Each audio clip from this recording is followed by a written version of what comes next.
BFM Business et Tech & Co présente Tech & Co, la quotidienne. François Sorel. Et bonsoir à toutes et à tous. Merci d'être là, merci d'être fidèles à Tech & Co, la quotidienne et à BFM Business.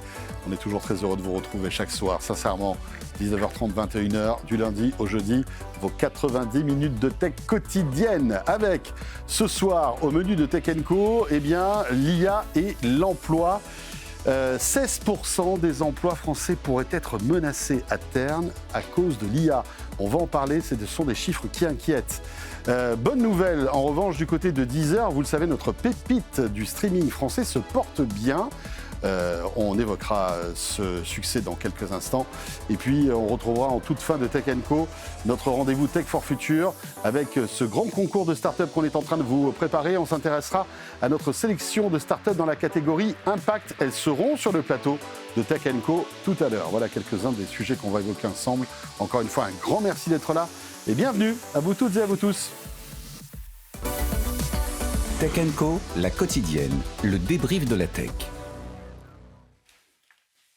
Et pour débuter, bien sûr, Tech & Co, la quotidienne, c'est le débrief de l'actu tech. Avec ce soir, sur le plateau de Tech & Co, écoutez bien parce que nous avons du beau monde. Il est là, Christophe Honnête. Salut Christophe. Bonsoir François. Ravi de te retrouver, mon cher Christophe. Christophe Honnête. Et à tes côtés, c'est Jérôme Marin. Salut Jérôme. Salut François. Journaliste, Café Tech, bien évidemment. La newsletter, vous pouvez vous y abonner. Vous ne le regretterez pas. Et Frédéric Simotel. Et voilà, ça fait un peu Super Bowl. Mais c'est comme ça, tout va bien Fred. Vaut mieux qu'on rigole parce que on va commencer par un sujet qui n'est pas hyper rigolo quand même.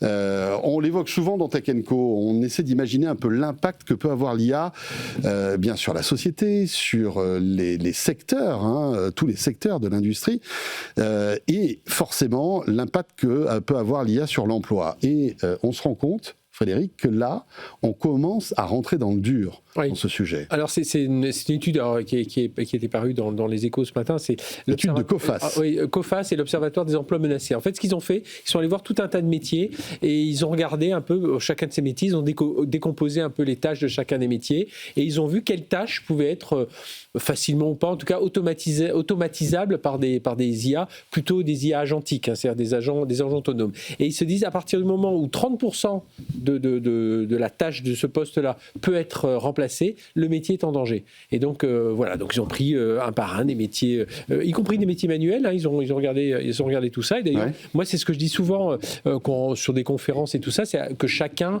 d'entre nous, on s'interroge un peu sur les 15-16 tâches que l'on fait par jour, nous, en tant que journalistes, de recherche documentaire, d'écriture, d'interview, etc.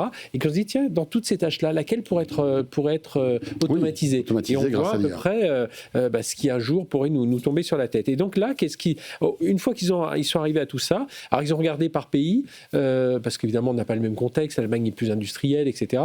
Et donc, comme tu l'as dit, 16% des emplois menacés en France, 5 millions donc 16% des emplois menacés, ça représente 5 millions d'emplois en France.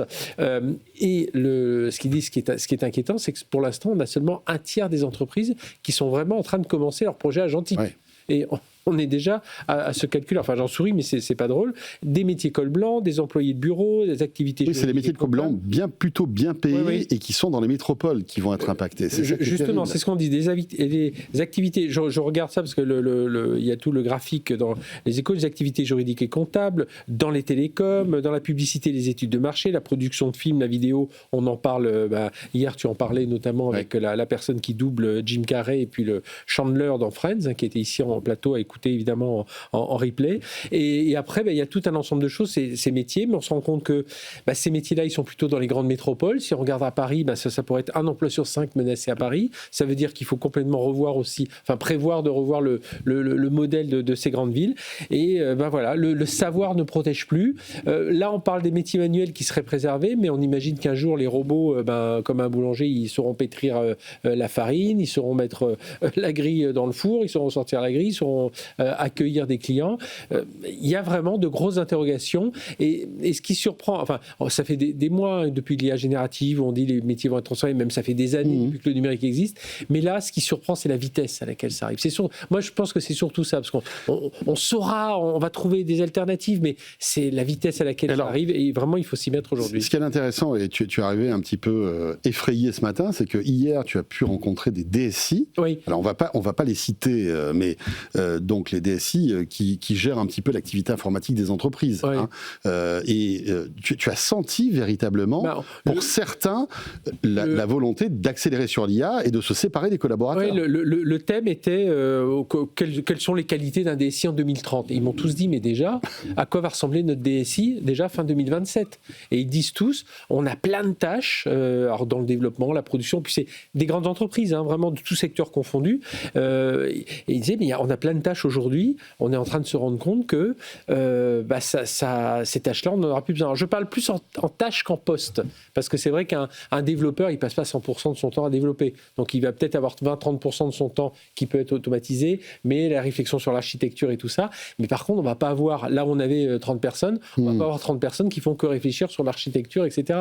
Donc, et ils sont tous en train de dire à leurs équipes, allez un peu plus vers les métiers pour justement accompagner les métiers sur cette transformation de l'IA. Et là, non, il y a une vraie inquiétude.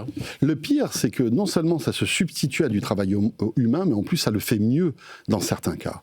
C'est ça qui est terrible. On pourrait vous citer des exemples comme ça, mais on prenait hier, justement, on évoquait le doublage.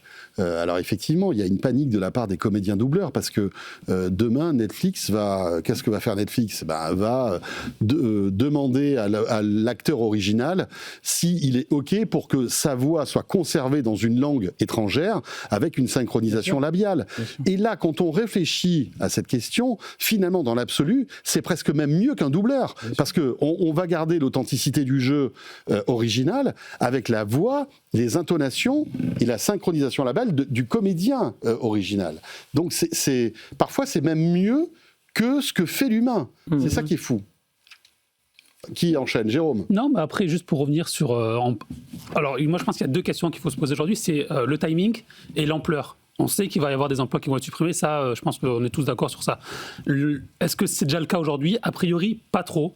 Ou ça commence, mais il y a une étude Anthropique qui est sortie début mars qui dit qu'il n'y a pas trop d'impact encore sur les gens qui sont employés. Par contre, il y a déjà un impact sur les recrutements. Et sur les gens, les diplômés, les jeunes diplômés qui sortent de l'école, en col blanc notamment, dans les métiers où il faut des diplômes, ils avaient du mal à recruter et que les entreprises ne recrutaient plus parce qu'avec les employés qu'ils avaient, ça suffisait pour assurer la montée en charge, même si l'activité augmente, vu qu'on a de l'IA à côté. Ça permet de gérer ça. Je pense aussi, par contre, il faut faire attention parce qu'on attend souvent, telle entreprise a licencié 10 000 personnes à cause de l'IA. Il y a parfois... C'est pas ça. Oui, je sais. C'est pas ça. Non, mais je parle pour je suis d'accord avec toi. Si c'est aujourd'hui... Je vois ce que tu veux dire. Et en fait, aujourd'hui, il y a beaucoup d'entreprises qui font un peu d'IA, Sam Altman appelait l'IA washing, c'est-à-dire on utilise l'IA comme un peu un prétexte pour dire, bon, il nous faut qu'on licencie, on va dire que c'est à cause de l'IA, ça va faire plaisir au marché, ils vont être contents. Voilà. Donc, sur le plan... c'est pas encore grand. Après, c'est sur l'ampleur, en fait. Et tu disais, il y a plein de métiers qui vont disparaître, on est d'accord, il y a plein de secteurs d'activité qui vont disparaître. Et quand on parle avec des gens qui travaillent dans l'IA, ils disent, non, vous inquiétez pas, en fait, on remplace pas les employés, on les augmente. Alors, ça, voilà. Et surtout, et le grand truc qui arrive, c'est l'IA, ça va détruire des emplois, oui, mais ça va en créer. C'est la fameuse théorie de la destruction créative de Joseph Schumpeter, pardon.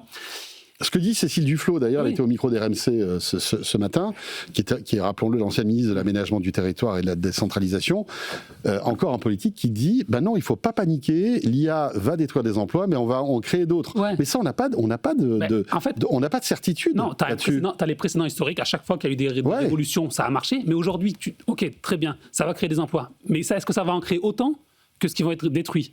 Et surtout, est-ce que les emplois qui sont créés, ils ne seront pas un jour automatisés par l'IA. C'est-à-dire qu'on fera recréer des emplois pour remplacer les emplois qui ont été redétruits. Puis un cercle comme ça. Donc moi, après, on verra l'ampleur. On verra, je pense qu'aujourd'hui, personne ne sait vraiment l'ampleur que ça va arriver. Mais c'est sûr que ça va être quelque chose de grave.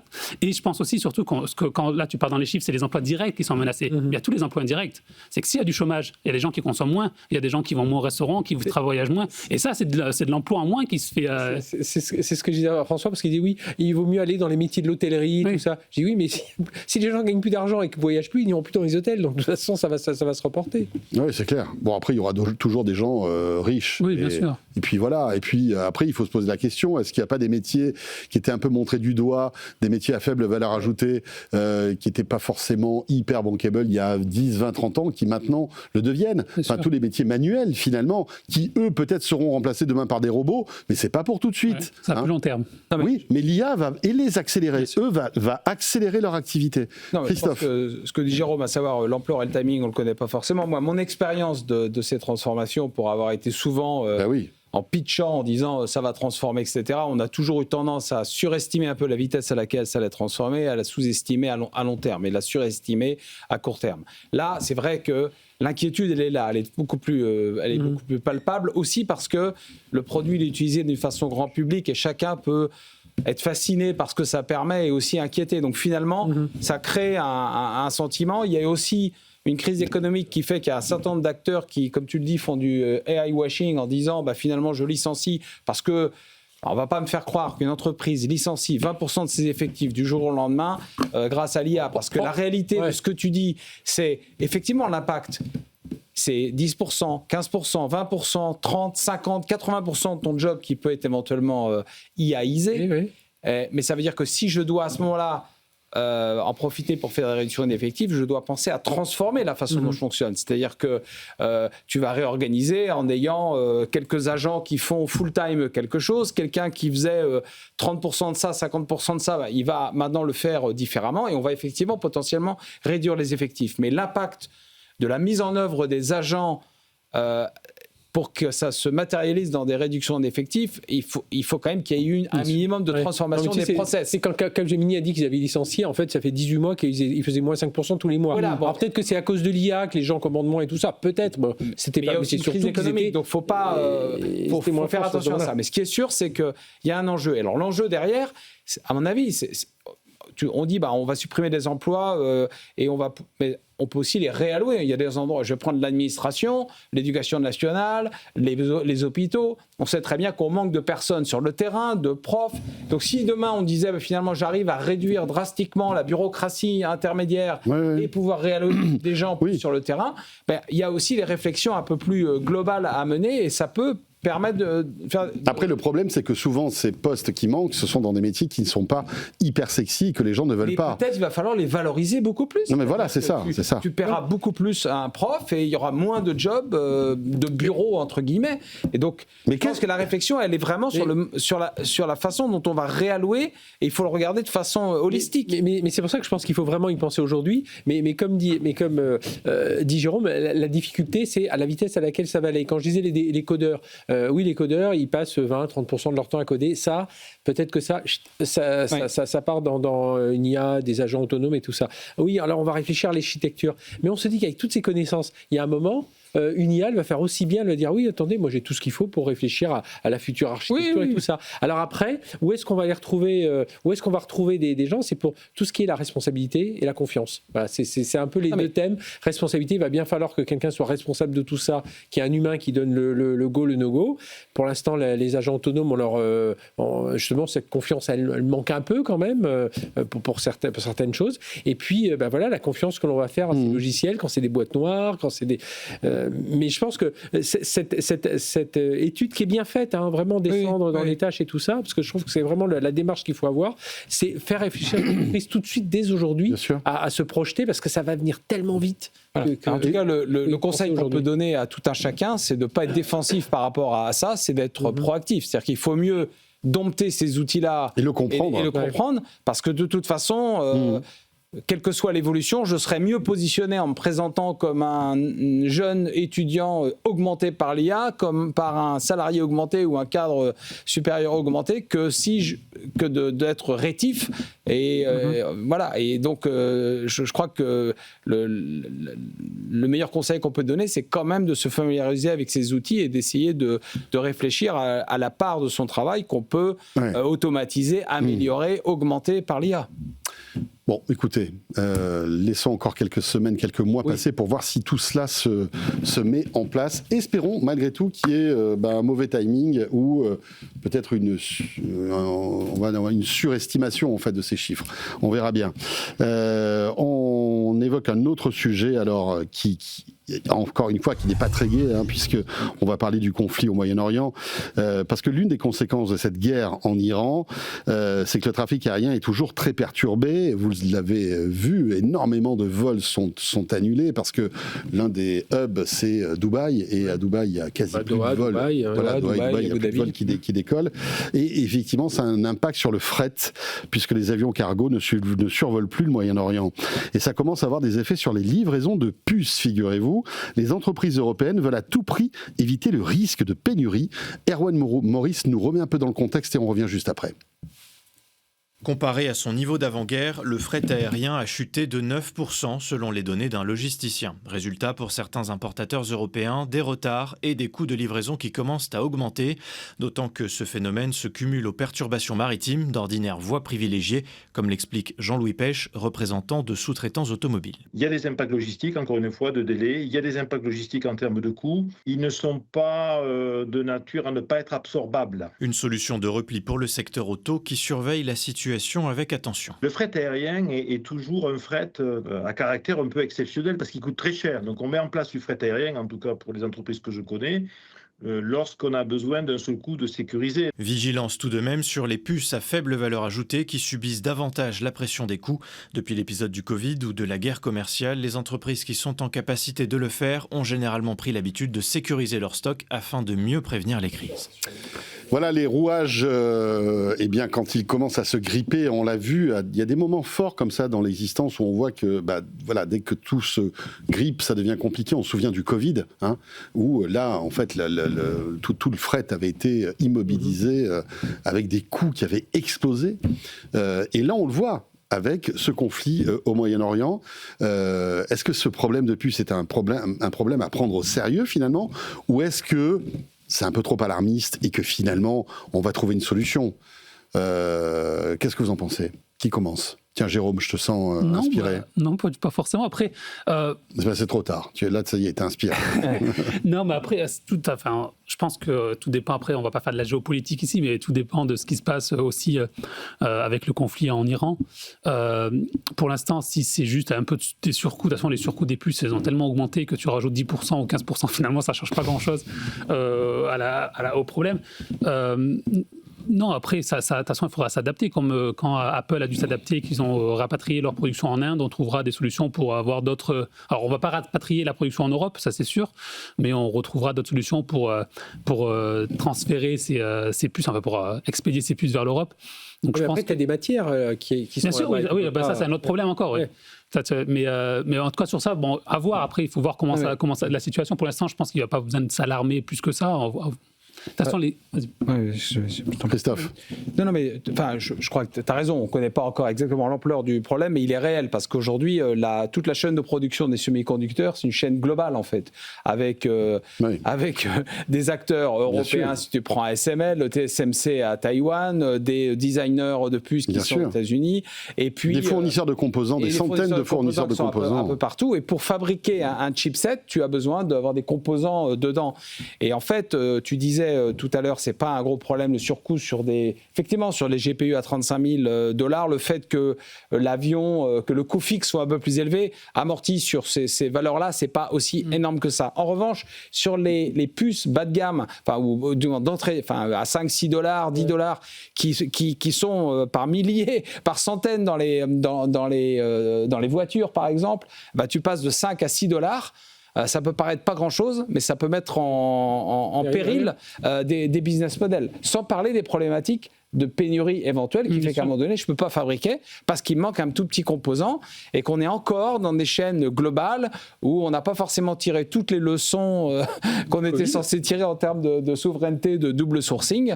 Et finalement, ça peut créer finalement plus d'impact, je pense, sur des industries qui utilisent des chipsets assez commoditisés et qui vont se trouver soit à des prix exorbitants par rapport à la profitabilité de ces activités-là, ou tout simplement qu'il va y avoir des ruptures de chaîne d'approvisionnement. Donc le risque, il existe. Hein. Ce qui est intéressant, c'est que suite au Covid, en fait, certaines entreprises qui ont été véritablement impactées par le Covid ont essayé de trouver des solutions, et notamment des stocks plus importants pour tenir en fait dans le temps. Il y a comme un buffering. Il y a un buffer. Voilà, un stock qui permet d'encaisser, on va dire, les problématiques de transport. Mais justement, tu mobilises du capital et aujourd'hui, on est dans la stratégie du flux tendu. Et je pense que tout ça, les questions qu'on peut se poser, voilà, si on se projette un peu, c'est l'histoire de souveraineté, ça c'est clair.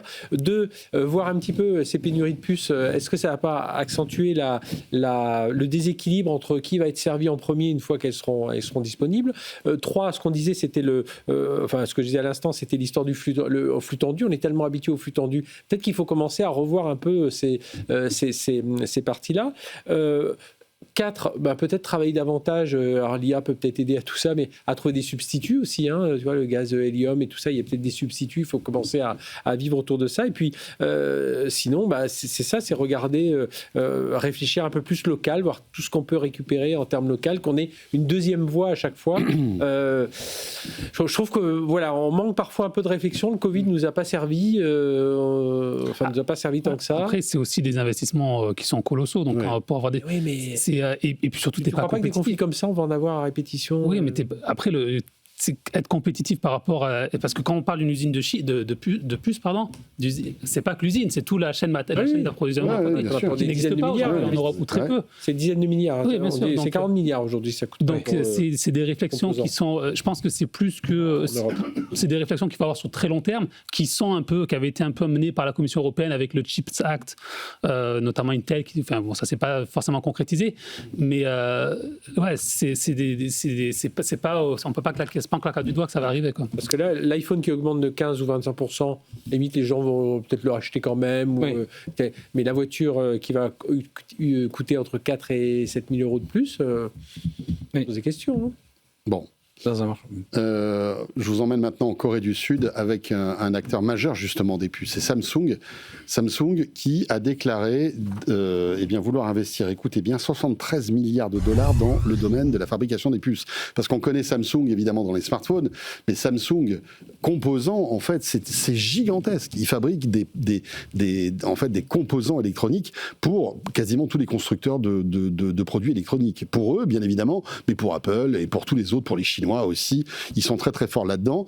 Et le patron de Samsung a déclaré vouloir investir plus de 73 milliards de dollars dans sa fonderie. Pourquoi ? Eh bien parce que au milieu de tout ça, il y a Nvidia. Et Nvidia, par la voix de Jensen Huang, a annoncé que les futurs chipsets de Nvidia seront fabriqués par... Non. Ah. Pas les futurs, une seule. Un seul. Qui est la Grok, qui en fait, c'est une entreprise qu'Nvidia a rachetée. Donc, spécialisée dans l'inférence, c'est ça ? Qui était l'inférence, qui avait déjà signé un contrat avec Samsung, en fait.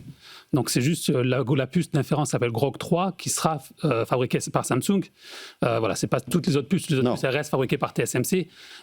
Mais surtout, ce que fait Samsung pour l'IA, c'est les puces mémoire, donc qu'on appelle HBM, qui sont vraiment, qu'on voit beaucoup aujourd'hui, qui a un appel il y a beaucoup de demandes pour ces puces-là à cause de l'IA. Et donc Samsung que ce soit Micron aux États-Unis et SK Hynix, qui est une autre boîte sud-coréenne, qui est le fournisseur de Nvidia. Qui est le fournisseur de Nvidia, ils ont très peu investi en fait, parce qu'en 2021-2022, il y a une crise de surproduction et pendant des années, ils n'ont plus investi. Et là, aujourd'hui, ils sont en sous-capacité, donc il faut réinvestir. Et jusqu'à présent, ils étaient un peu réticents à réinvestir, parce que si on réinvestit, comme ça prend des années, ça prend 2-3 ans pour avoir une usine. Et si dans 2-3 ans, la bulle de l'IA, elle éclate, ils se disent, bon, qu'est-ce qu'on va faire ? Donc là, ils veulent réinvestir un peu plus, mais ils sont quand même un peu taraudés. Ils vont pas non plus à fond, quoi. Et puis, de toute façon, eux, c'est le vertical. Hein. Ils sont à la fois concurrents de Nvidia en haut et concurrents de TSMC en bas. Ouais. Et la difficulté, comme tu l'as dit, c'est vrai que sur la partie HBM, ils sont fait distancer quand même par SK Hynix, qui a avancé. Donc, du coup, ils sont un peu moins bons là-dedans, il faut accélérer. Et puis, s'ils veulent concurrencer TSMC, on sait, c'est tout un écosystème. Hein. Et Apple, AMD, Qualcomm, pourquoi ils vont avoir TSMC ? Parce que derrière, ils ont tous les composants. Ils ont tous les composants sous la main. Samsung, certains s'étaient tournés vers Samsung et tout d'un coup, Samsung son écosystème, il n'était pas aussi puissant que ça. Donc, il ils délivraient pas aussi vite, ils délivraient pas autant. Et donc là, Samsung, il y a eu quelques doutes et les gens se sont détournés vers TSMC. Donc c'est bien beau de mettre 73 milliards pour concurrencer, mais voilà, de toute façon, ils étaient obligés de bouger parce que là, ça faisait un moment qu'ils n'avaient pas investi. Ils ont d'ailleurs dit qu'ils allaient beaucoup parier sur la robotique, sur la medtech, sur l'automobile aussi. Donc il y a une sorte de plan de relance de Samsung, plan de relance entre guillemets qui n'en a pas besoin parce que la société marche déjà très bien, qui n'en aurait pas besoin dans l'absolu, mais qui en a quand même besoin pour concurrencer tout ça. Mais je crois que ce qui leur a fait mal, c'est toutes les annonces. Enfin, ils n'ont pas décidé le lendemain de la keynote de Jensen Huang d'investir 113 milliards, mais ça les fait réfléchir. Hein. L'architecture Vera Rubin, là, c'est un vrai. On est en train de franchir un cap dans le monde des GPU, et je pense que là, ils se disent, les gars, là, si on n'y va pas, on va être définitivement distancé. Christophe?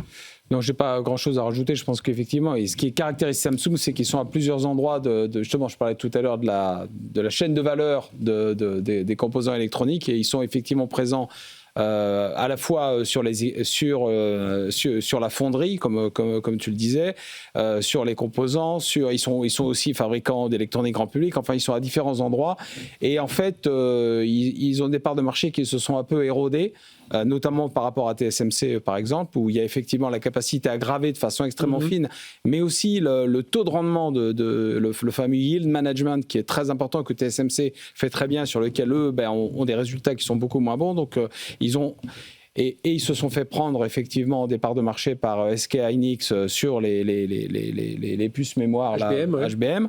Et donc, je crois qu'il faut qu'ils réagissent. C'est ce qui est toujours un peu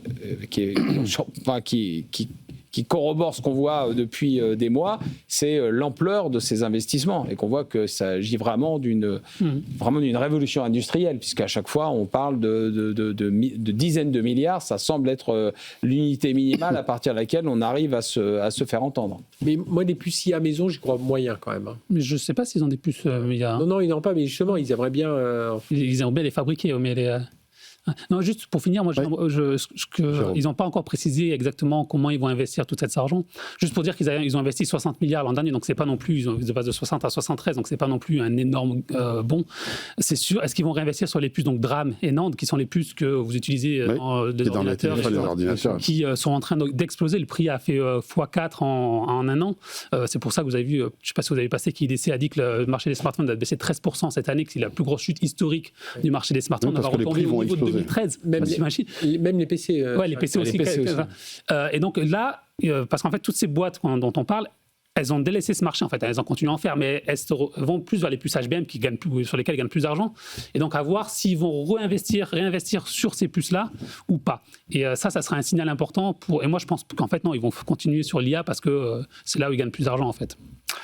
Allez, il est bientôt 20h, on va marquer une petite pause dans ce débrief de l'actu tech dans Tech & Co sur BFM Business, et on va revenir avec Jérôme, avec Christophe et Frédéric. On va évoquer ensemble le succès de Deezer, voilà notre pépite Frenchie du streaming qui, après Spotify, lui aussi gagne de l'argent. Plutôt une bonne nouvelle. Et on parlera aussi des tensions qu'il y a entre Microsoft et OpenAI à cause d'Amazon. Tout ça, je ne dis pas, c'est terrible. Cette histoire de famille, là, c'est pas joli. À cause d'OpenAI. Après, mais bon. Allez, petite pause et on revient pour la suite de ce débrief. À tout de suite.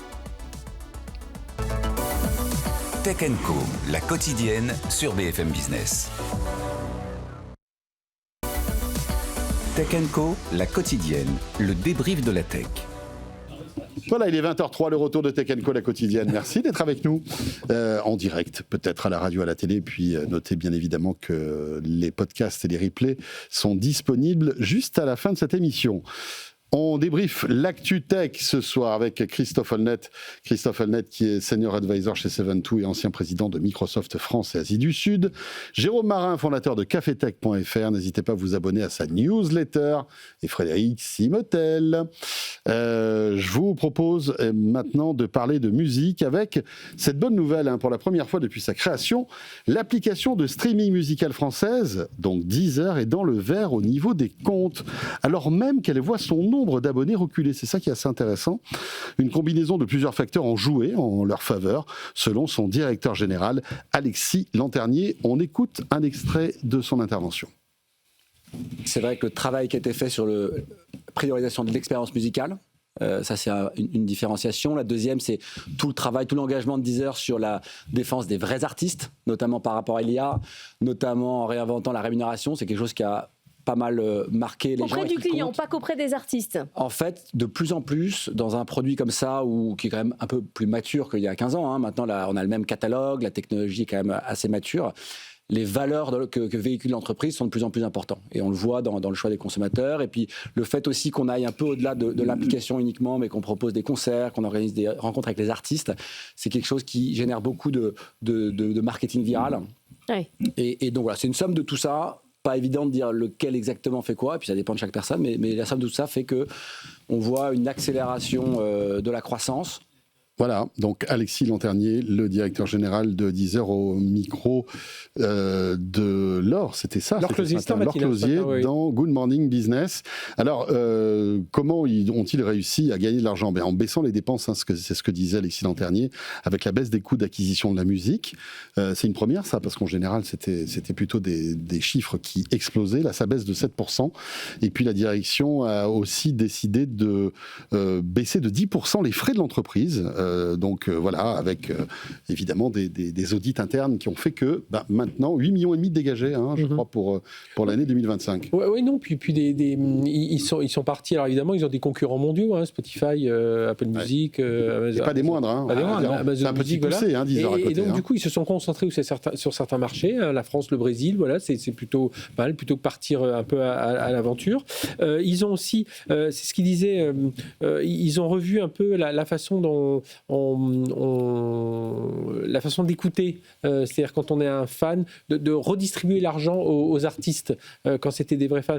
Soit on est dans une playlist d'ambiance, ils ne versent pas la même somme quand c'est une playlist d'ambiance ou quand c'est toi qui cherches vraiment un artiste. Et ça aussi, ça a permis de revaloriser un peu tout ça. Et puis, ils ont travaillé aussi sur l'IA, ça aussi. Pour certains, c'était important d'avoir un peu ce nettoyage fait à travers l'IA. Et puis, ils font un peu de B2B. Ils font la musique as a service. Ils sont sur des plateformes chez TF1, je crois, avec d'autres. Et là aussi, ça.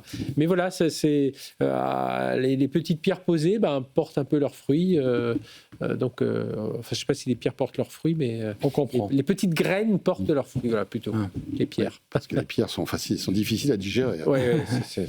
Christophe, Deezer. Oui, écoute, on peut se féliciter parce qu'effectivement, on avait souvent eu des mauvaises nouvelles, et là, effectivement, je pense qu'ils ont réussi à se focaliser, comme tu le dis, et d'avoir quelque part fait les économies. Je trouve que ce qui est intéressant dans ce qu'il dit, c'est aussi l'importance. Je ne sais pas à quel point c'est vrai ou pas, je ne connais pas suffisamment le marché, mais il insiste beaucoup aussi sur la façon dont il se positionne en termes de valeur, en se montrant très intransigeant pour ne pas avoir de musique synthétique, essayer d'être exemplaire en la matière. Et je pense que ça, c'est de nature à plaire à la communauté des artistes. Bon, c'est pas elle qui paye les abonnements non plus, mais je pense que c'est bien. Après, il faut aussi relativiser les choses. Ils sont 20 fois plus petits que Spotify. Beaucoup plus que 20 fois. 25 fois, ou je sais pas, oui. J'avais 10 millions d'abonnés par rapport à 250 millions, donc ça fait 25, tu as raison. Mais c'était pour donner l'ordre de grandeur, effectivement. Et donc je pense que quand une entreprise perd de l'argent, il y a une première étape qui consiste à réduire la voilure, à combler, à éliminer les foyers de perte. Ça, c'est très bien. Donc on décroît un peu en chiffre d'affaires, on reste profitable. Mais ça ne peut pas être une stratégie de long terme, parce qu'on ne peut pas remplacer la croissance à perte par de la décroissance profitable, parce que sinon, on meurt guéri. Donc, ce que je crois que le marché va attendre, en tout cas en tant qu'investisseur, c'est OK, très bien, super première étape. Maintenant, c'est quels sont les leviers pour croître ? Où est-ce qu'on va aller chercher de la croissance ? Est-ce que c'est dans l'augmentation des prix ? Est-ce qu'il y a une élasticité à l'augmentation des prix des abonnés ? Il y en a une certaine, mais elle n'est pas infinie. Est-ce que c'est dans l'upsell vers d'autres offres plus premium ? Donc là, je pense que c'est là où ils vont être attendus. Alors, pour répondre à ta question, là, ils ont ils n'ont aucun levier de croissance en fait. Ils ont déjà dit que, non mais enfin là le chiffre d'affaires fait moins 1% cette année. Il sera stable l'année prochaine. On dit, alors c'est très bien, ils ont gagné, ils ont. Non, mais moi j'avais compris qu'ils étaient notamment pas mal décrus parce qu'ils avaient enlevé des abonnés non profitables. Non, en fait, alors pas vraiment. En fait. Ils ont perdu beaucoup d'abonnés. Ils avaient 10 millions d'abonnés, ils sont passés à 9 millions d'abonnés.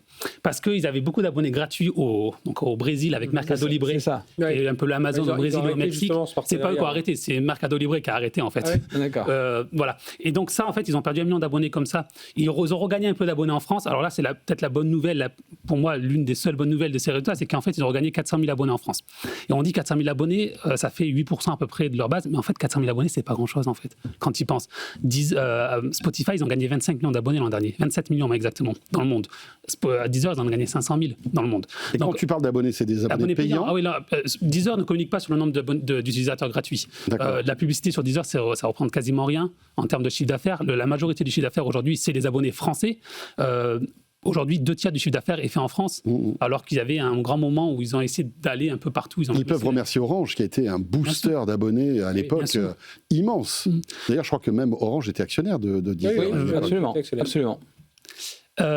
Du coup, ouais, donc, et juste pour rebondir à ce que tu disais tout à l'heure, tout ce que a dit le patron de Deezer sur le fait que on détecte l'IA, on rémunère mieux les artistes, ça c'est très bien, ça fait des très beaux communiqués de presse et ça fait des très beaux articles dans la presse. Est-ce que le consommateur, ça l'intéresse? Franchement, je suis pas sûr. Il n'y en a pas beaucoup de gens qui vont dire je vais aller prendre Deezer parce qu'ils rémunèrent mieux mes artistes ou parce que les chansons avec IA elles sont marquées que c'est avec l'IA. Non, mais moi je disais juste le fait qu'ils aient quand même sur rémunérer mieux les artistes, c'est-à-dire de faire ça plus précis pour économiser. Moi je trouve que c'est très bien en fait. C'est une très bonne initiative de le faire. Ce qu'ils ont fait notamment pour que les musiques sont générées par l'IA, ce qu'on appelle les white noise. Puis les coûts de redevance sont moins forts si tu supprimes l'IA aussi. Donc ça, je trouve que c'est très bien. Après, moi, je parlais d'un niveau business. Est-ce que ça va changer quelque chose pour eux? Non. Et moi, je pense que le vrai problème de Deezer, c'est qu'ils sont tellement petits. Alors déjà, franchement, Deezer, à part la France, ça n'existe plus ailleurs. Deezer, il faut être très honnête, ça n'existe quasiment plus ailleurs. Alors ils vont me dire que non, mais à part la France, c'est vraiment minuscule. Le vrai problème, c'est qu'ils ont à côté des concurrents qui sont, je ne sais pas s'ils sont meilleurs, mais en tout cas, ils sont vus comme meilleurs. Et sur un marché où finalement toutes les offres elles sont assez similaires, l'image, elle compte énormément. Et aujourd'hui, à part les gens qui vont dire, ils ont le côté, on est français, donc on ne va pas aller... Mais à part ça, pourquoi aller sur Deezer plutôt que d'aller sur Spotify ? Je pense que la plupart des gens, ils iront spontanément sur Spotify parce qu'ils connaissent déjà mieux et parce que d'autres personnes ont Spotify et parce que Spotify est considéré comme meilleur. Mais est-ce que dans ces temps un peu, on va dire, mouvementés, on ne peut pas se dire, finalement, tiens, on a un service de musique, alors encore le mot tarte à la crème, souverain, mais est-ce qu'on ne peut pas se dire, alors Spotify est européen, donc ça tombe à l'eau, mais en revanche, les Amazon, les Apple Music, on peut dire, voilà, on va privilégier un service ou Spotify ou pourquoi pas Deezer, un service français qui est de qualité équivalente à Spotify aujourd'hui. Enfin, je veux dire, le catalogue est le même. Alors, il n'y a pas de livre numérique sur de podcast, il y a moins de podcasts. Il y a moins de podcasts aussi. Mais finalement, je pense que le cœur du business de tout ça, c'est la musique. Et ils sont totalement équivalents à Spotify. Moi, je pense que c'est un problème d'image, en fait. Et l'image sur un marché qui est grand public comme ça, c'est difficile à changer en fait. La marque, c'est ça, exactement. Ce qui est compliqué en plus, c'est que pour eux, s'ils veulent attaquer un marché de plus jeunes, souvent les plus jeunes, c'est pas des primo-abonnés, ils ont été abonnés via leurs parents. Enfin, surtout et leurs parents, souvent, ils sont chez Spotify ou chez un autre. Avec les offres familles, de toute façon. Parce qu'aujourd'hui, la plupart des gens sont de nos familles. Bien sûr. Et pourtant, ils attaquent. Tu vas à la FNAC aujourd'hui, tu fais un achat à la FNAC, hop, tu as 3 mois gratuits sur Deezer et tout ça. Mais aujourd'hui, tout le monde. Enfin, c'est compliqué pour eux d'acquérir. Et c'est vrai qu'alors, peut-être que c'est par le biais d'événements, d'essayer peu à peu de pousser un peu ce drapeau français, mais comme tu dis, ça va rester cantonné de toute façon. Après, ils ont une stratégie qui Spotify. Alors casser les prix par deux. Ouais, mais ça, c'est pas possible. En fait, là, aujourd'hui, de toute façon, ils l'ont dit, le patron, quand il a été interrogé par les analystes, il a dit que les prix vont continuer à augmenter. On est passé de 10 à 12. Il avait dit au micro de Tech & Co. Et on est obligé d'augmenter les prix, en fait. Pour moi, le seul moyen de ça, ce serait ça. Mais en fait, le problème, c'est que tu peux pas, parce que tu as des accords avec les maisons de disques, et les maisons de disques, elles accepteront jamais que tu casses tes prix par deux, parce qu'ils prennent 50% de ce que tu touches. Donc, juste une dernière chose. En fait, l'une des pistes qui mettent en avant, c'est ce qu'ils appellent les super fans. Donc, il en a un peu parlé, où on organise des concerts, et Et donc ça encore, c'est pas fait, mais Spotify le fait, c'est l'idée de lancer des offres plus chères, c'est-à-dire on a une offre à, je sais pas, 20, 25, 30 dollars, mais on aura plus, on aura accès à des concerts privés. Oui, à des showcases, des choses comme ça. Voilà, mais bon, ça après, ça reste un peu peut-être de la marge. En tout cas, c'est l'une des voies. C'est une bonne idée. C'est l'une des voies. C'est une bonne idée, hein, c'est une bonne idée parce que en plus, ce qu'il y a d'intéressant, c'est que alors ce marché est toujours en croissance, hein, ce marché du streaming, mais il y a aussi parallèlement le marché de la musique vintage qui explose. Les vinyles, on parle même de retour des cassettes audio, quoi. Franchement, on se dit, c'est dingue. Mais vous vous rendez compte que le marché du vinyle a pris 15%. Voilà. Bon, alors il était petit, mais c'est intéressant. J'avais vu un reportage, il y a même des usines de presse de vinyle et de CD qui avaient fermé et qui reprennent, quoi. C'est dingue. Donc la musique. Ils sont super fans. L'idée est bonne, mais je suis pas sûr que ça fonctionne. Bah, je suis pas sûr. Peut-être qu'en rajoutant 10 euros. Ça dépend. Si tu vois, si tu as des bonus, je sais pas moi, un petit concert, un showcase de ton artiste préféré, justement, tu reçois un vinyle parce que tu es un client fidèle. Enfin, tu peux trouver des petits bonus comme ça qui coûtent pas très cher finalement. Hein, c'est l'idée. Voilà, les concerts, quand Deezer invite des gens à un concert, un showcase, c'est totalement gratuit. C'est la maison de disques qui organise ça, hein, en fait. Donc, c'est la promotion, comme on dit. Pour acheter un tourne-disque. Voilà, acheter un tourne-disque. Voilà. Alors, plutôt 33 tours, plutôt 45 tours. Waouh! 77 tours pour les plus anciens. Oh, ah oui, là, c'est vraiment les plus anciens.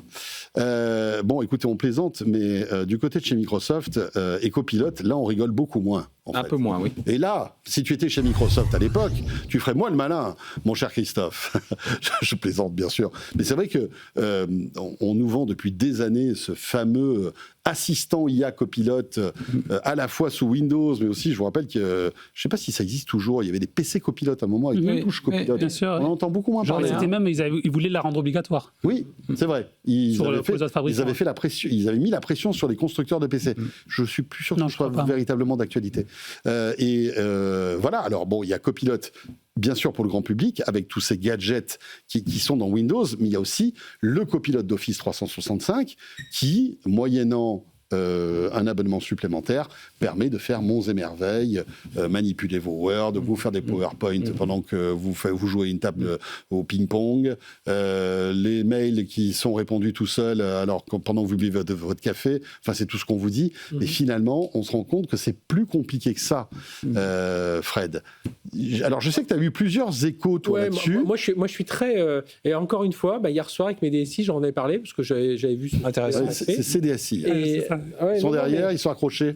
Ouais. C'est bien. Voilà. Non, mais et moi, les gens, ils me disent, nous, à part l'histoire du prix qui nous embête un peu, ils négocient tous et tout ça. Ouais, mais justement, mais à part l'histoire du prix, tu attaques par le plus compliqué. Ouais, non, mais eux, l'usage, il faut savoir que l'outil, une fois qu'il est bien intégré dans l'entreprise, ça marche très bien. Et les gens sont très satisfaits de Copilot pour les aider à gérer leurs mails et tout ça. Et les gens ne veulent plus s'en passer. Le problème, c'est que $30 par utilisateur par rapport à un gain. La productivité, moi je peux calculer ma productivité individuelle, mais la remettre au niveau de l'entreprise, je ne sais pas le faire. De dire, moi j'ai gagné 40% de mon temps, mais dire à mon DG j'ai gagné 40% de mon temps, elle lui va dire ah tiens, sur le chiffre d'affaires c'est super, on a vu effectivement tout le monde a gagné 40%, on a gagné 40%. C'est impossible. Et donc là, il y a un gros souci de ce côté-là, mais derrière, c'est vrai que dans l'automatisation, l'outil fonctionne plutôt bien, mais Microsoft doit essayer de revoir comment faire pour répondre à ce besoin des entreprises. Moi, j'ai un avis. Moi, j'ai un avis. J'ai les chiffres, si tu veux. Alors, attends. Ça va être le petit truc de la fin. Tu as les chiffres de Sensor Tower? Non, les chiffres que Microsoft a donnés en février. Alors, Christophe, et après tu nous donneras les chiffres. Christophe, ton point de vue. Moi, mon point de vue, il est plus mitigé sur Copilot. Ce que je vois, c'est effectivement, il y a un certain nombre de pilotes qui existent, mais on n'est pas encore du tout passé à l'échelle. Alors, est-ce que c'est le sujet prix ou est-ce que c'est parce que, en tout cas, moi, mon expérience de copilote par rapport à d'autres outils, je trouve que on est un peu dans le cas de l'entreprise qui a un existant et qui cherche l'IAiser. Et souvent, c'était, je trouve, assez décevant de voir que finalement, on avait une sorte de chat qui nous envoyait des FAQ, là où on aurait voulu qu'il corrige ce qui se passe dans l'application. Et donc, on voit, c'est toujours difficile de modifier quelque chose versus le développer. Et donc, la plupart des utilisateurs utilisent un chat GPT à titre personnel, on commence à l'utiliser. Et je pense qu'ils ont beaucoup de mal à en faire un outil standard dans les entreprises. Oui, mais c'est parce qu'il faut le configurer. Enfin, on le voit un peu comme ChatGPT où on a la requête, mais quand le copilote faut vraiment le configurer, tu vois, par rapport à tes mails et tout ça. Et ça prend du temps. Et pour moi, aujourd'hui, les entreprises pour lesquelles ça marche pas, c'est parce qu'elles n'ont pas pris le temps de vraiment l'intégrer à leur. Et après, il y a le sujet du prix. Effectivement, je suis pas un défenseur de copilote, mais je trouve que moi, j'ai tellement d'échos, les gens me disent ça marche très bien que. Ok, je l'entends. Moi, j'ai un avis plus. Frédéric Nadella. Mais bon. En tout cas, je pense que si ça marchait si bien que ça, ils n'auraient probablement pas décidé de réorganiser. Oui, parce que c'est comme ils l'ont fait, parce qu'ils avaient fait venir Mostafa Suleyman pour diriger ça. Ils l'ont mis sur des sujets un peu plus long terme et ils ont mis en interne une énorme pression. Pour faire que les ventes copilotes décollent véritablement. Parce qu'il y a encore cet effet, pour moi, il y a encore cet effet friction. C'est pas, on s'attendait à ce que soit, tu dis, le côté assez facile et tout ça. C'est assez facile, mais ça s'installe, ça se configure. Alors, il y a des chiffres. Dans les chiffres, je vais juste donner mon avis. Non, mais juste un truc. Sur les échos, il y a un chiffre, c'est à peine 3% des usagers de copilote utilisent sa fonction payante. C'est ça. Donc, en fait, c'est des chiffres-là que tu voulais donner. Que Microsoft a donné en février. Donc, ils ont 450 millions d'utilisateurs donc de Microsoft 365, qui est la suite bureautique, et 15 millions donc, qu'on appelle des sites d'utilisateurs payants. Payants, et encore, on ne sait pas à quel prix ils payent. On ne sait pas s'ils payent plein pot ou si c'est des accords, parce que quand on est une grande entreprise, on ne va pas négocier. On négocie, on ne paye pas forcément le prix. Moi, je pense que ce qui se passe sur Copilot et sur... Il y a une chose importante, il y a deux choses, je pense. Et pas mal de sondages, il y avait des sondages des études qui disent ça. Les employés ne savent pas forcément comment utiliser. Voilà. Et donc, on leur donne plein d'outils d'IA et ils sont un peu, finalement, qu'est-ce que j'en fais et donc ça, c'est un problème d'appropriation des outils qui font qu'ils ne sont pas forcément utilisés. Et donc, forcément, s'ils ne l'utilisent pas, pourquoi payer $30 par mois si les gens ne l'utilisent pas? Et puis, tu as plus le réflexe, excusez-moi, ChatGPT. Bien sûr. Point. Et mon deuxième point, c'est qu'en fait, dans les études, on demande aux gens qui ont Copilot ou d'autres trucs, ils disent, vous utilisez quoi? Et on utilise ChatGPT. Et la version gratuite en plus. Ouais. Parce que souvent, ce n'est pas des trucs très compliqués. Ouais, bien sûr. Et pourquoi payer $30? Et même, je pense que dans des entreprises, il y a des entreprises qui doivent dire pourquoi on va payer $30 pour Copilot? On n'a qu'à juste à utiliser ChatGPT qui est à $20 à la limite, si on veut, ou même gratuitement. Alors bon, après, il y a des problèmes de que fait la donnée, où va la donnée, des choses comme ça. Mais il y a ce côté-là aussi, c'est que l'IA aujourd'hui, comme c'est un produit qui est très grand public finalement, et bien les gens, quand ils utilisent ChatGPT ou un autre, ou Gemini ou quelque chose d'autre, chez eux, pour leurs besoins personnels, quand ils sont au travail, ils utilisent la même chose en fait. C'est pour ça que je te dis, c'est pas une histoire de l'outil, pour moi, c'est une histoire de mauvaise préparation. Parce que 3%, Fred, ça fait pas beaucoup. Non, mais encore une fois... J'ai l'impression que ça représente le nombre d'employés de chez Microsoft qui l'utilisent. Après, c'est ChatGPT, c'est 5% des gens qui sont abonnés payants aussi, donc on est finalement un peu dans la même ordre d'idée. Ce qui est intéressant, je trouve, dans cet outil, parce qu'une autre théorie, c'est... Chez Microsoft, j'ai souvent vu des produits comme ça ne pas réussir à la première version, pas réussir à la deuxième, réussir à la troisième. On disait ça dans les années 90, c'est que ça marchait à la troisième version. Ça a été le cas pour Windows, ça a été le cas pour NT. Donc, et là, mais en fait, il y a eu aussi des échecs pour Microsoft. Pour Windows Phone, il n'y a pas eu 3 Alors justement, parce qu'il y a un côté un peu B2C. Et Microsoft a été moins bon sur le B2C. Et là, sur Copilot, il y a un aspect B2B, mais il y a aussi un aspect B2C. C'est cet assistant conversationnel. Et je pense que c'est une des raisons pour lesquelles c'est un challenge. Parce qu'il y a des concurrents B2C. Alors, est-ce que Copilot aura le destin de Windows Phone ou aura le destin de Windows? Bonne question. On va loin, là. Non, mais pour moi, Copilot, tu vois, c'est l'histoire. Ça peut t'aider. On va t'aider à créer ça peut t'aider à créer des agents. Mais on te dit tout d'un coup, va créer tes agents. Enfin, tu vois, même aujourd'hui, OpenClaw, pour l'installer, il faut quand même mettre... bien sûr. Alors, c'est plus compliqué qu'installer Copilot, mais Copilot qui doit t'aider, ça se configure. Et ça, les gens, ils sont plus habitués. C'est-à-dire, on a installé la suite Office, hop, mon Word, mon Excel, comme on dit toujours, j'utilise que 10-15% de fonctions.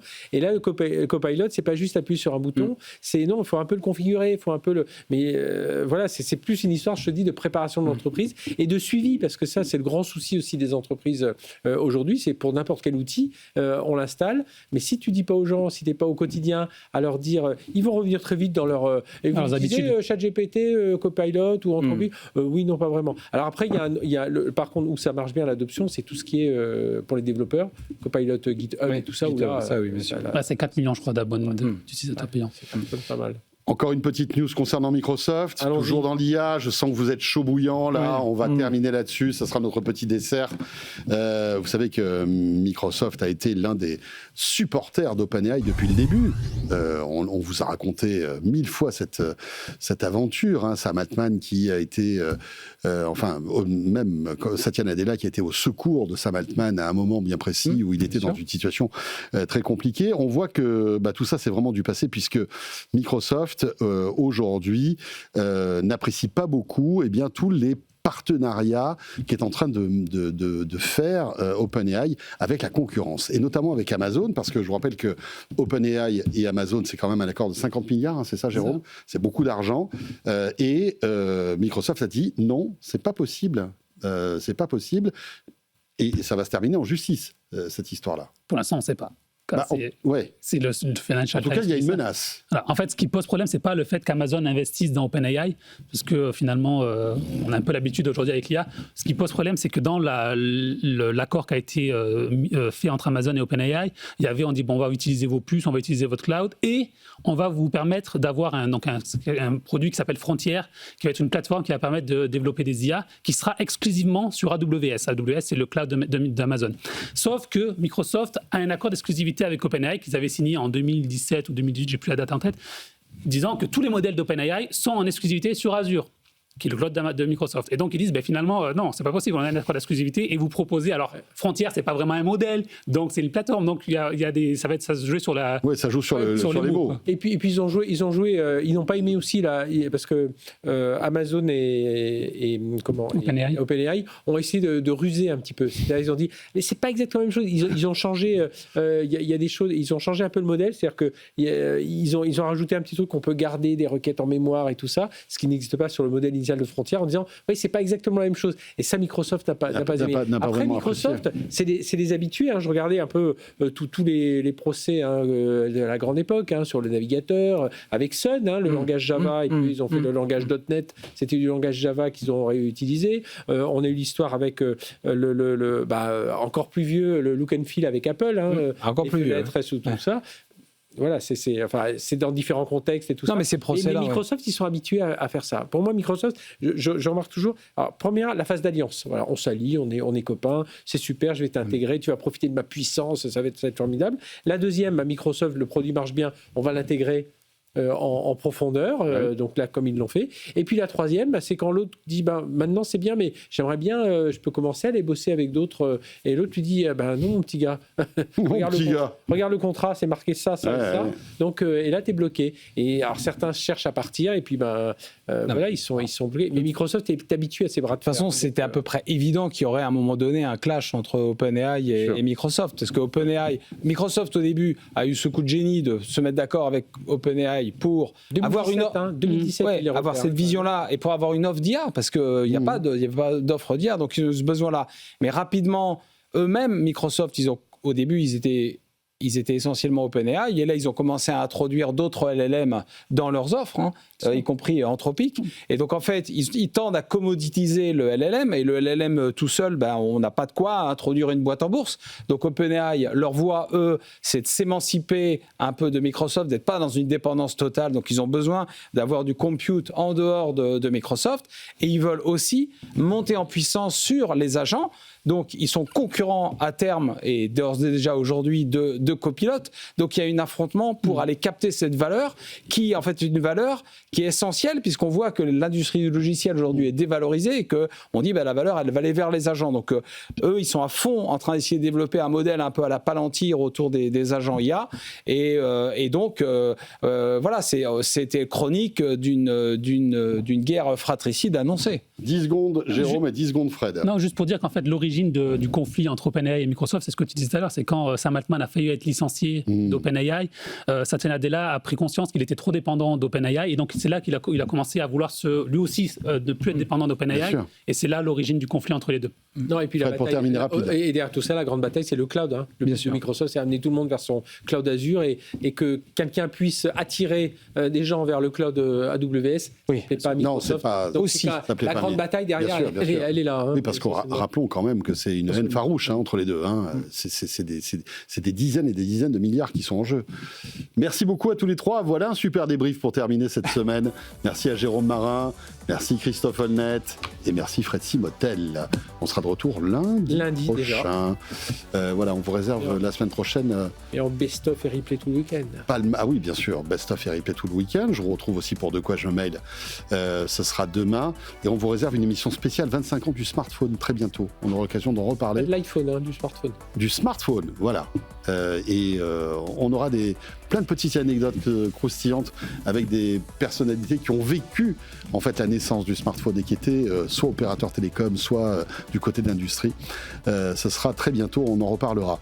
Vous restez avec nous, Tech & Co la quotidienne revient, on a encore une demi-heure à passer ensemble avec notre rendez-vous Tech for Future, vous savez ce grand rendez-vous dédié aux startups européennes et souveraines qu'on est en train de vous préparer avec la cérémonie qui aura lieu le 13 avril prochain. On va s'intéresser à la catégorie Impact avec 5 startups que vous allez pouvoir découvrir sur le plateau dans un instant, juste après Julien Thibault et le Tech Flash. À tout de suite. Tech & Co, la quotidienne sur BFM Business. Tech & Co, la quotidienne, Tech Flash.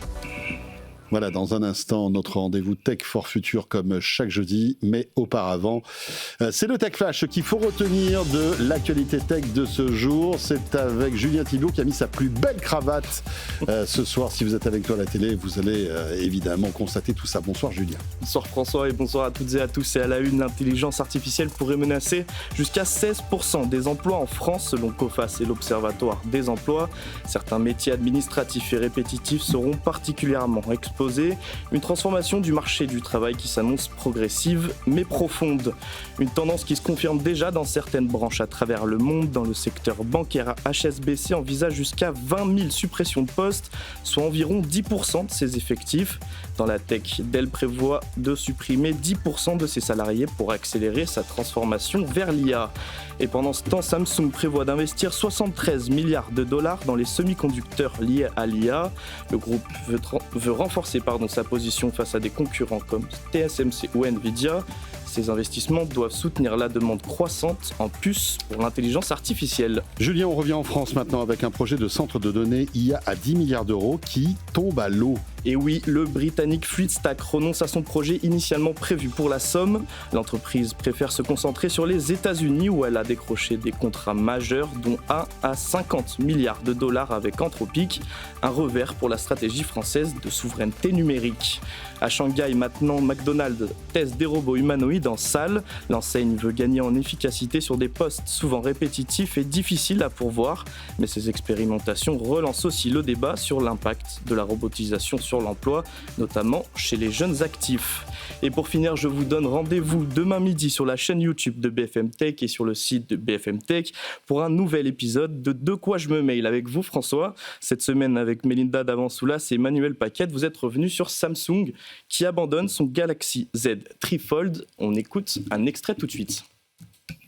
C'est terminé, voilà. Est-ce qu'on sait pourquoi ? Est-ce que c'est parce que c'est cher ? Parce qu'on est à 2900 balles quand même, avec ce truc-là. Est-ce que c'est parce que c'est encore quasi un proto et que finalement, il est peut-être un petit peu plus fragile que prévu ? On a des infos là-dessus ou pas ? C'est un peu tout ça. Merci pour cette intervention. Non, mais moi j'avais eu la chance de mettre la main dessus. Samsung nous l'avait prêté pour qu'on voit un peu.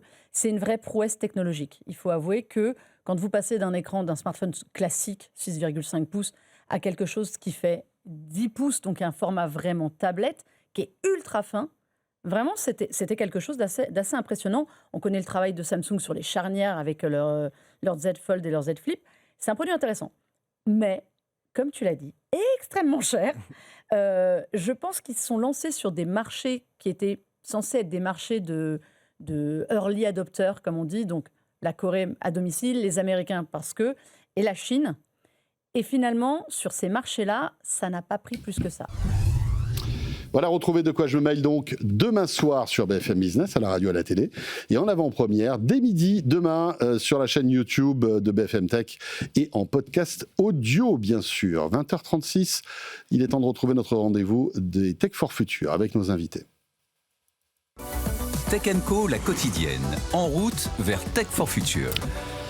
Et alors, je sais ce que vous dites, mais c'est quoi Tech for Future ? On va vous expliquer. Ne paniquez pas, il s'agit du plus grand concours de start-up de France.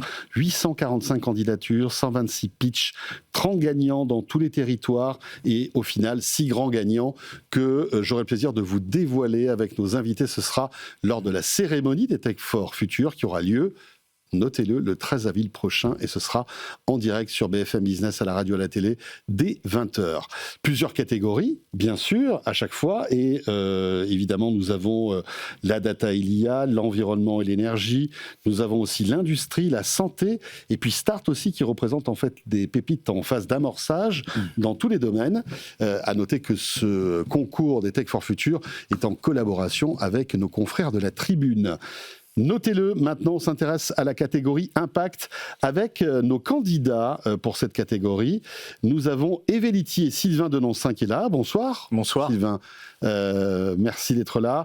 À vos côtés, c'est Guillaume Petriati, Impulse. Bonsoir Guillaume. Bonsoir, Petria. Qu'est-ce que j'ai dit ? Petriati. Ah non, j'ai rajouté un ti. Je ne sais pas pourquoi. Bah, écoutez, voilà. Du sud-ouest, pas proche de l'Italie. Sud-ouest. Voilà, c'est ça. Oui, autrement, c'était Petriati, mais ça, c'est autre chose. Petria, donc. Miam Up, c'est Margot Zécry. Là, il y a bien I à la fin. On est bien d'accord ? On est d'accord. Tout va bien. Merci d'être là, Margot. Donc, vous représentez, je disais, Miam Up. Siaptic, avec Rémi de Chalard.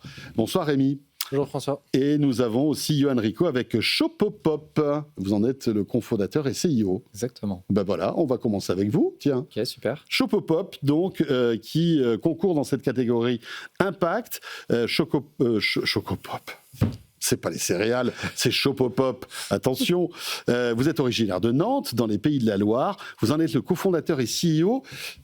Est-ce qu'on peut dire que c'est un peu le Blablacar du co-transportage ? C'est comme ça souvent qu'on vous présente. Souvent, ouais, c'est souvent le raccourci. C'est un bon raccourci pour comprendre assez vite ce qu'on fait. Donc ça marche plutôt bien, ouais. Alors, expliquez-nous ce qu'est Shopopop. Alors, Shopopop, c'est aujourd'hui la première plateforme en France et en Europe sur ce qu'on appelle le co-transportage. C'est aussi pour ça qu'on est assez proche finalement du covoiturage et qu'on fait référence à Blablacar.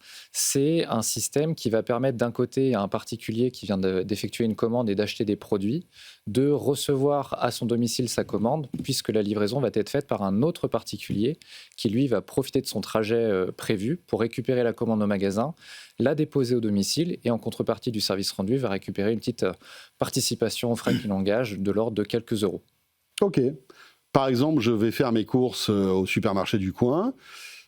Via l'appli, je vois qu'à côté de chez moi, l'un de mes voisins a fait des courses aussi. J'y passe, je prends ses courses. En gros, je schématise, et je lui apporte ses courses. Et je vais être, on va dire, dédommagé. Exactement. Pour ça, en fait, et toucher quelques euros. Ouais. Ok. Ça marche bien, Shopopop ? Ça marche très bien. On en parlait tout à l'heure avant d'arriver. Ça fait quand même quelques années maintenant qu'on a développé ce système. On est, on va dire, une vieille start-up, si on doit le dire comme ça. Ça fait plus de 10 ans qu'on a développé ce système. Aujourd'hui, c'est plus de 17 millions de co-transportages qui ont été réalisés en France et aussi un peu plus largement en Europe. C'est plusieurs millions de connexions humaines finalement qu'on a recréées à l'échelle de cette mise en relation qu'on peut faire. C'est finalement aussi 3 dimensions d'impact qu'on arrive à aligner. Un impact environnemental par la mutualisation des trajets. Donc, on est aussi sur une logique de réduction des émissions de CO2. Un impact social par une couverture territoriale qui nous permet aussi de proposer du service dans des zones où les modèles un peu plus traditionnels sont des fois en délicatesse pour opérer des solutions de transport, et une dimension pouvoir d'achat, puisque finalement chaque co-transporteur, utilisateur de l'application de Shopopop va pouvoir finalement récupérer quelques euros sur ses trajets du quotidien. Tout ça avec des limites aussi pour rester dans un cadre qui répond aux enjeux de l'économie collaborative et ne pas rentrer dans de la professionnalisation. Très bien.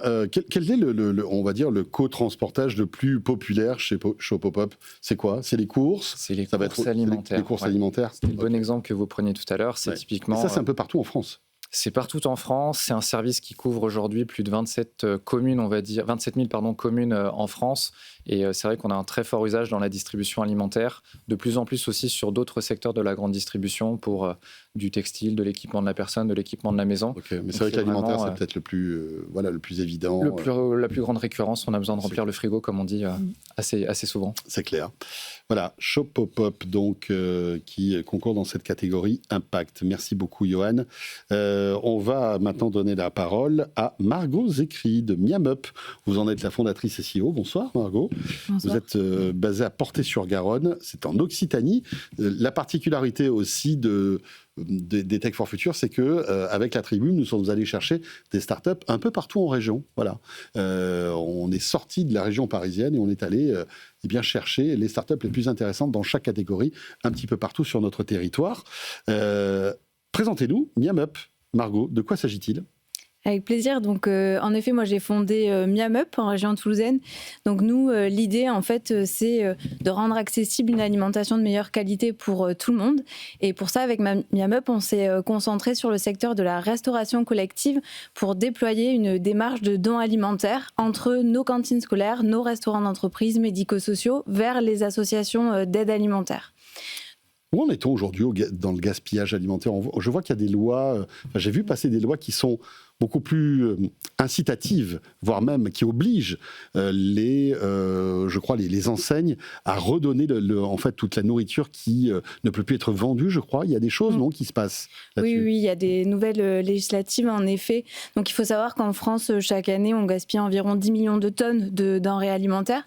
Le secteur de la restauration collective contribue à peu près à 10% de ce gaspillage. Donc ça reste encore important malgré des actions aussi qui mettent en place pour lutter contre ce gaspillage. Et donc, les nouvelles législatives qui sont assez fortes et qui encouragent vraiment cette réduction du gaspillage alimentaire, ce sont la loi AGEC.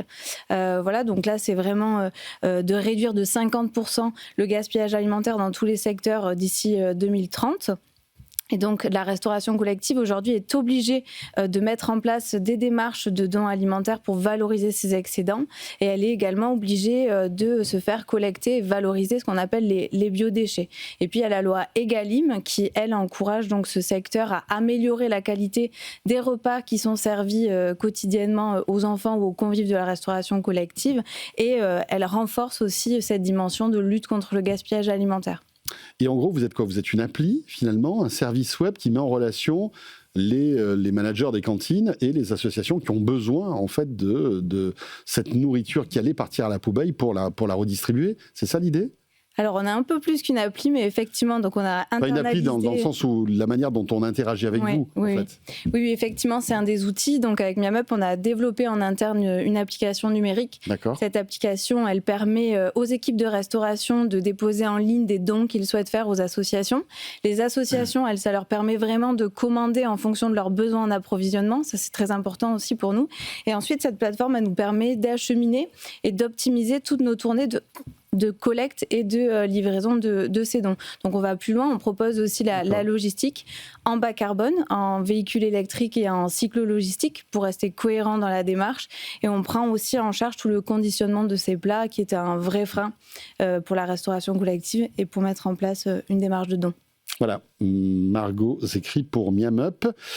Sylvain, vous êtes président donc, du groupe Okinea et donc vous êtes basé en Champagne, au Mont d'Or. Champagne au Mont d'Or, c'est dans le 69, exactement, c'est bien ça ? À côté de Lyon. À côté de Lyon. Vous avez créé en fait une solution de navigation indoor qui effectivement peut aider les personnes qui sont en situation de handicap, je crois. Expliquez-nous comment ça fonctionne et donnez-nous un exemple, un contexte pour qu'on comprenne bien. Bien sûr. Ça fait plus d'une vingtaine d'années qu'on est tous habitués à mettre notre GPS en route quand on monte dans la voiture et à se laisser guider sans stress et de savoir à quelle heure on va arriver à bon port, même si on ne connaît pas du tout l'itinéraire.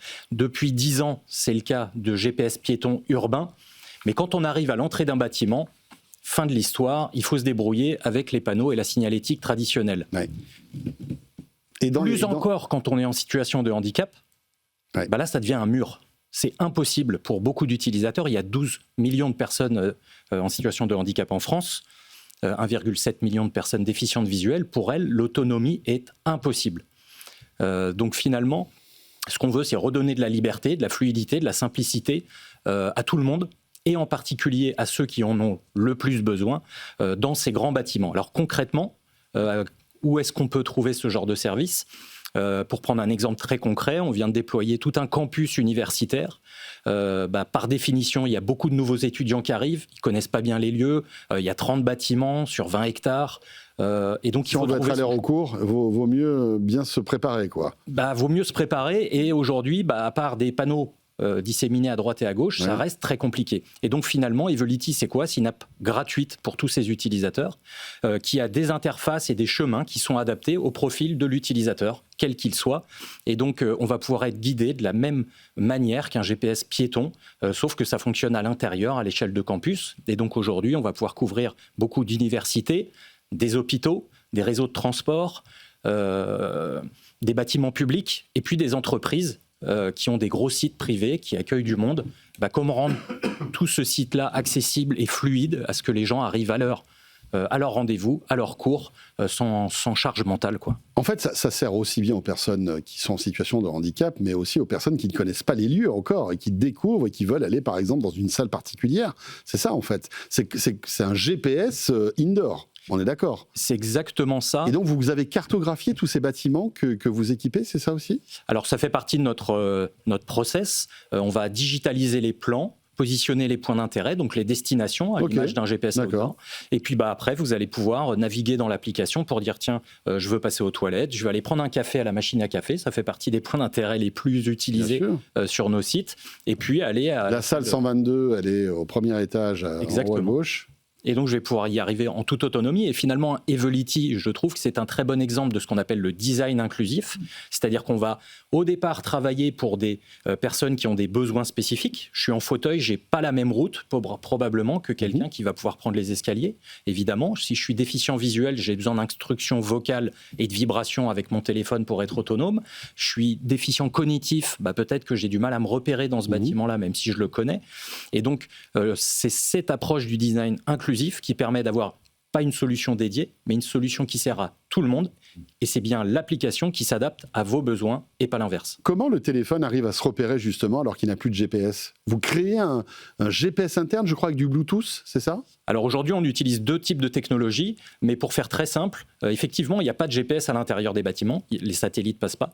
Donc soit on va venir positionner des petites balises Bluetooth, on en met quelques-unes à l'intérieur, on les utilise comme des satellites et dans l'application, on va calculer votre position en temps réel et quand vous vous déplacez... Ça va trianguler, quoi. Ça triangule. Et puis aujourd'hui, on a même déployé et développé avec un labo de recherche une techno où il n'y a plus du tout d'infrastructure. C'est à partir de jumeaux numériques. On fait une captation vidéo du lieu et ensuite, à travers la caméra et les capteurs du téléphone, on va savoir vous positionner au mètre près dans n'importe quel type de bâtiment. Aujourd'hui, par exemple, on est en pilote à la gare du Nord. N'importe qui peut télécharger Evolity, c'est gratuit, et aller se déplacer de manière complètement autonome dans un site aussi vaste que celui de la gare du Nord. Voilà, Evolity, Sylvain de Noncin, donc président du groupe Okinea. On est dans la catégorie donc impact, et pour rester toujours pour aider les personnes qui sont en situation de handicap, il y a aussi une start-up qui est très intéressante qui s'appelle SciHaptic. Rémi de Chalard, rebonsoir, président et cofondateur. Expliquez-nous ce qu'est SciHaptic, s'il vous plaît. Alors, SciHaptic, c'est une technologie, donc c'est pour aider les personnes déficientes visuelles, donc des personnes qui n'ont jamais vu de leur vie à des personnes qui ont perdu la vue hier. Donc, ça se monte sur des lunettes, c'est un clip de lunettes, donc ça se monte sur n'importe quel type de lunettes. Ça va permettre, avec des caméras, des capteurs de voix, de capturer tout ce qui est en face de l'utilisateur. Et après, on va aller dessiner ces images sur la peau du dos. Donc, c'est plein de petits picots qui vont dessiner les images sur la peau de votre dos. Ces informations remontent au cerveau, comme quand on touche le dos. Et en fait, le cerveau, il comprend que c'est des images, il va être capable de les interpréter. Donc là, si je serais équipé du dispositif et que je serais non-voyant, je serais capable de percevoir qu'il y a une sorte de table, enfin quelque chose qui ressemble à une table avec des formes. Donc je devine par mon intelligence que cette forme correspond à quelqu'un, je devine que c'est François vu l'organisation de la salle, et je peux voir qu'il y a 3 personnes en face. Oui, parce qu'en fait, ça vient en support de la voix aussi, bien évidemment. Oui, c'est ça. Donc nous, c'est pas du tout en conflit avec les autres sens. La personne a toujours son audition parfaite. C'est pas quelque chose d'invasif. Parce qu'en fait, il y a pas mal de technologies qui vont parler, qui vont faire de l'audio-description. Mais l'audio-description, en fait, on est dans la tête de l'auteur. On lit un livre, on est dans la tête de l'auteur, mais pas dans la tête de la personne qui lit le livre. Par exemple, si je lis un livre, je peux être intéressé par quelque chose, mais en fait, l'auteur, c'est pas le sujet qu'il veut mettre en avant, du coup, il va pas en parler. Alors que là, notre système, c'est comme la vue. Si on est intéressé par quelque chose, on le regarde. On va récupérer de l'information. Là, c'est exactement la même chose. Je vous parle, donc je vous regarde parce que je veux percevoir que vous êtes là, etc. Mais si je veux percevoir ce qui est sur le côté, j'ai juste à tourner la tête. Alors donc c'est un petit module qu'on rajoute sur n'importe quelle paire de lunettes, hein, qui est connecté en fait à une espèce de, comment dirais-je, de ceinture finalement, hein, qu'on a dans le dos, c'est ça ? Et qui va envoyer ces petites impulsions. C'est comme un radar finalement.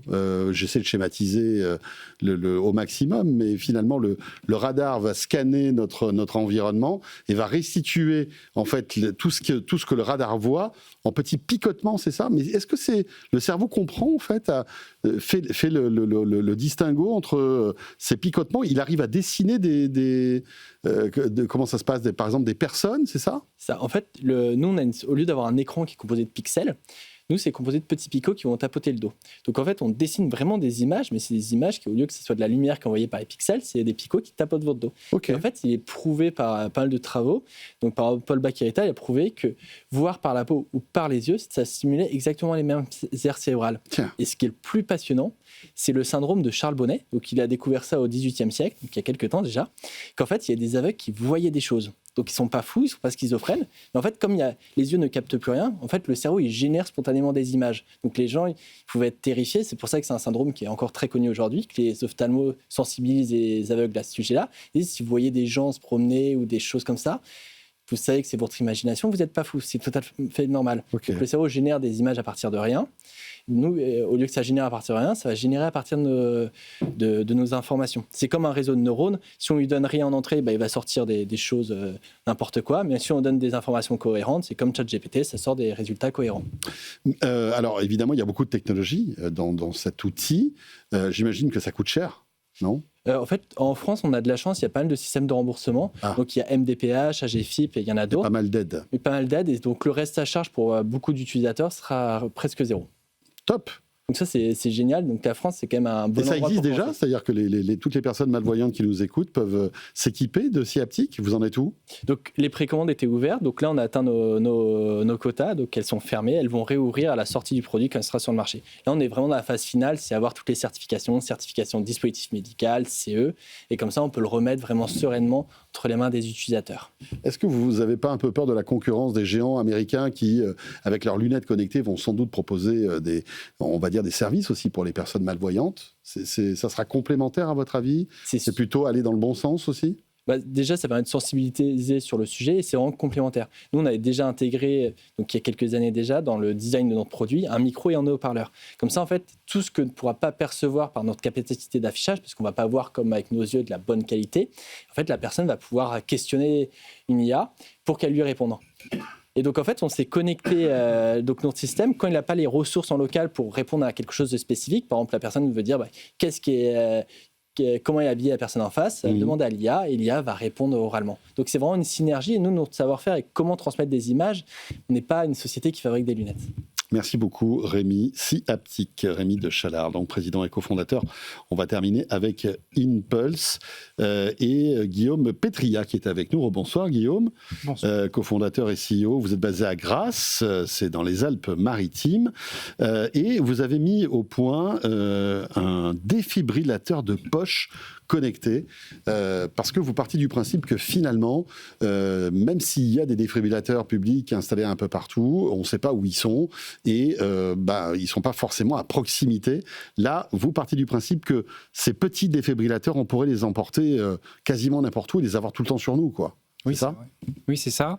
Et le constat initial, c'est qu'aujourd'hui en France, il y a bien des défibrillateurs, mais on est toujours à 3 à 10% de personnes sauvées de l'arrêt cardiaque. Il y a une forte inégalité territoriale, mais on n'est pas bon. C'est-à-dire que ce chiffre ne progresse pas malgré tout ? Non, il stagne. Ouais. Donc il y a un sujet de formation qui est majeur, mais il y a un sujet aussi d'accessibilité des défibrillateurs. Donc comme vous l'avez dit, il n'y en a pas beaucoup, parce qu'ils sont chers, ils sont gros, donc on ne peut pas facilement les transporter dans certains endroits. Vous avez cité, enfin, vous ne voulez pas citer, mais on peut citer la montagne, on peut citer les terrains de foot, mais aussi ils sont intimidants. C'est-à-dire que même s'il y en a un qui est présent, la plupart des personnes, ça on ne le dit pas, mais n'osent pas de s'en servir, alors qu'on peut s'en servir. Alors, donc nous, on a travaillé ces trois... Oui, puis il y a des automatisations aussi dans tous ces trucs-là. Donc nous, on est au stade de prototype. Je suis moins avancé que mes camarades ici. On existe depuis 3 ans. Donc nous, on a travaillé le prix, il est moins cher, le poids, 300 grammes, et surtout, il est beaucoup plus simple. C'est-à-dire que vous avez de chaque côté des électrodes, vous les détachez, vous les posez sur une poitrine dénudée, et après, il est automatique. Tout se fait automatiquement. Je n'ai pas appuyé sur des boutons. Il n'y a pas de bouton. Et je ne peux pas me tromper on va dire d'électrode. C'est bien. Alors, les électrodes sont interchangeables. Hein. OK. Par contre, ce qui est très important, c'est qu'on a dessiné un buste d'homme et de femme, parce qu'il y a aussi un frein. Aujourd'hui, beaucoup de personnes n'osent pas poser des électrodes sur une femme, alors que c'est tout à fait un emplacement facile à trouver. Avec un dessin, c'est beaucoup plus simple. Voilà. Parce qu'il faut savoir que ça, il faut le mettre dans les 3 minutes quand vous avez un arrêt cardiaque. Donc, 3 minutes pour comprendre que c'est peut-être un arrêt cardiaque. Ensuite, appeler les secours, c'est très important. Oui, avant de faire quoi que ce soit, appeler les secours, bien sûr. Ils vous guident d'ailleurs. Et après, trouver un dispositif médical, un défibrillateur. Voilà. Donc nous, on a vraiment voulu jouer sur tous les aspects qui freinent l'accessibilité. Très bonne idée. C'est pour 2027. Avec un prix, je crois aussi, ça aussi assez intéressant par rapport aux défibrillateurs qui coûtent plutôt cher, je crois. Oui, c'est 1 500 € en moyenne. Donc nous, on sera à moins de 1 000 €, c'est sûr. Donc nous, on a une formule pour les entreprises, puisque c'est notre première cible, à 290 € et un abonnement de 35 €, puisqu'on a une application connectée qui offrira des services de formation, de maintenance préventive. Je pensais à un truc, mais est-ce qu'il existe des applis qui géolocalisent en fait les défibrillateurs ? Vous avez aujourd'hui des réseaux. Parce que c'est vrai que aujourd'hui, on a un incident, quelque chose comme ça, il faudrait une appli facile. Vous avez aujourd'hui des réseaux, vous avez 2 grands réseaux, Save Life, Staying Alive, qui géolocalisent les défibrillateurs. Okay. Ils y arrivent de plus en plus à géolocaliser, y compris les défibrillateurs portatifs, et qui géolocalisent aussi les citoyens sauveteurs, c'est-à-dire ceux qui sont capables d'intervenir. Donc ça, nous, on est soutenu par Staying Alive. On va être un maillon essentiel pour les aider à être encore plus efficaces. Voilà, combien de personnes meurent malheureusement d'une crise cardiaque parce qu'on n'a pas pu les réanimer aujourd'hui en France ? 50 000 par an en France, 5 millions par an dans le monde. Ouais, c'est des chiffres assez impressionnants. Merci beaucoup Guillaume Pétria, donc Impulse, cofondateur et CEO de cette société basée à Grasse. Et merci à vous toutes et à vous tous. Merci à Sylvain, Guillaume, Margot, Rémi et Johan. Et bonne chance donc pour cette catégorie Impact des Tech for Future. Et on se retrouvera bien évidemment, je le disais, le 13 avril pour la cérémonie de remise des prix. Et l'un d'entre vous sera sur la scène du Pâté Palace, puisque c'est là-bas que nous nous retrouverons pour vous faire vivre cette soirée.